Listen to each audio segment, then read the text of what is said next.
Assalamualaikum warahmatullahi wabarakatuh. Apa kabar anak-anakku kelas 5?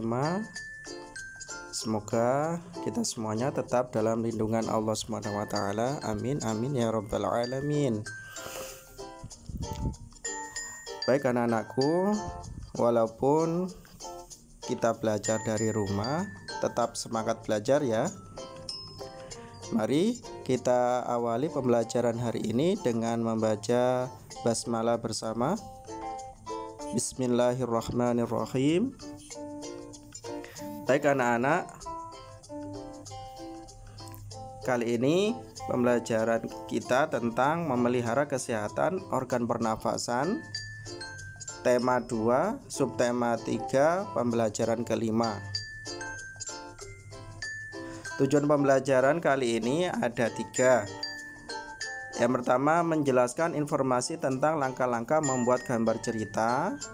Yang kedua, menceritakan kembali tentang cara merawat organ pernafasan pada manusia. Yang ketiga, membuat sketsa gambar cerita sesuai tema yang telah ditentukan pada pembelajaran sebelumnya. Poin pembahasan ada 3. Yang pertama, gambar cerita meliputi ciri-ciri dan fungsinya. Yang kedua, langkah-langkah dalam membuat gambar cerita. Dan yang ketiga, tugas. Gambar cerita. Apa sih anak-anak gambar cerita itu? Ya, gambar cerita itu adalah kombinasi gambar atau lukisan dengan tulisan yang menceritakan tentang suatu peristiwa atau kisah tertentu. Fungsi tulisan pada gambar cerita adalah untuk membuat sebuah alur cerita menjadi jelas. Sedangkan fungsi gambar pada gambar cerita adalah untuk memperjelas alur atau isi cerita, memperjelas isi pesan, meningkatkan nilai estetis, dan lain sebagainya. Ciri-ciri gambar cerita.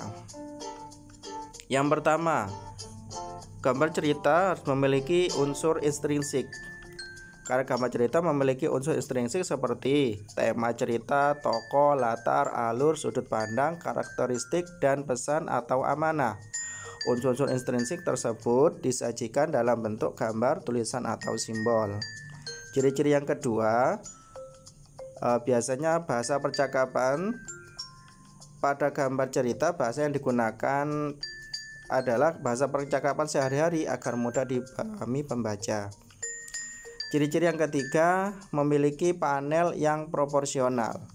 Panel pada gambar cerita berbentuk kotak-kotak berjajar yang digunakan untuk mengisi gambar dan teks, dan bersifat proporsional agar pembacanya hanyut secara emosional atau perasaan ketika melihat dan membacanya.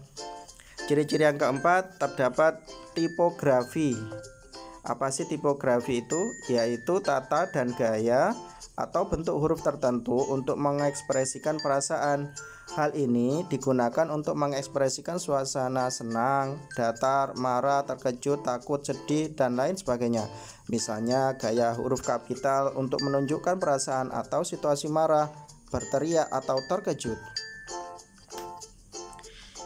Ciri yang kelima, kebanyakan menceritakan tentang kepahlawanan. Isi dan gambar cerita yang baik cenderung menonjolkan sifat kepahlawanan.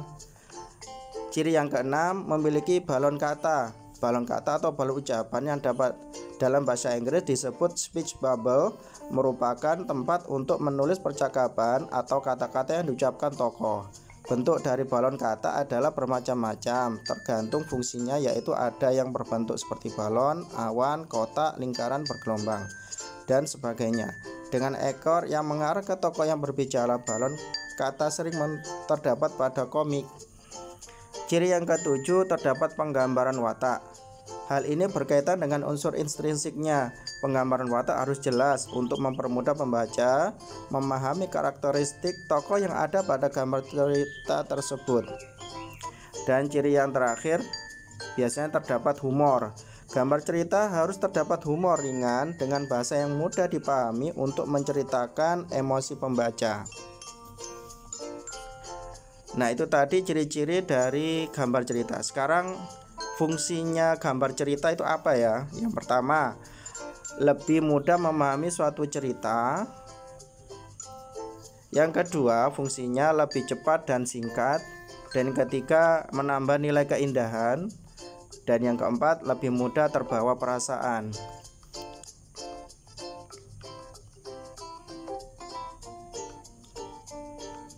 Selanjutnya anak-anak, kita akan masuk ke langkah-langkah bagaimana membuat gambar cerita. Ada 3 langkah-langkah ya. Yang pertama, persiapkan bahan dan alat dulu. Sebelum menyiapkan bahan dan alat, sebaiknya kamu tentukan dahulu jenis teknik yang akan kamu gunakan, teknik basah atau teknik kering. Setelah itu persiapkan alat dan bahannya sesuai teknik yang digunakan ya. Langkah yang kedua, membuat sketsa. Setelah menentukan tema langkah, selanjutnya adalah membuat sketsa. Sketsa sebaiknya dibuat lebih dari satu agar kita dapat memilih yang terbaik. Langkah yang ketiga adalah penyempurnaan gambar. Dari beberapa sketsa yang dibuat, dapat dipilih satu sketsa yang menurutmu paling baik. Kemudian sempurnakan dengan menghapus garis-garis yang tidak perlu dan menambah garis atau coretan dirasa perlu agar gambar tampak lebih hidup. Jika sudah mantap, warnailah gambarmu dengan baik. Baik anak-anak, itu tadi materi kita hari ini. Semoga bermanfaat ya. Dan selanjutnya kalian ada tugas, yaitu buatlah sketsa gambar cerita berdasarkan tema yang telah kamu pilih. Tugas ini juga ada di buku tema halaman 113 ya. Nah, kalian tunggu notifikasi di aktivitas tim kalian.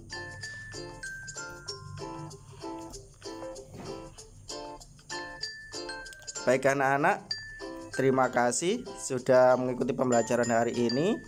Jangan lupa jaga kesehatan, rajin ibadah, dan semangat belajar ya. Sampai jumpa pada pembelajaran berikutnya. Assalamualaikum warahmatullahi wabarakatuh.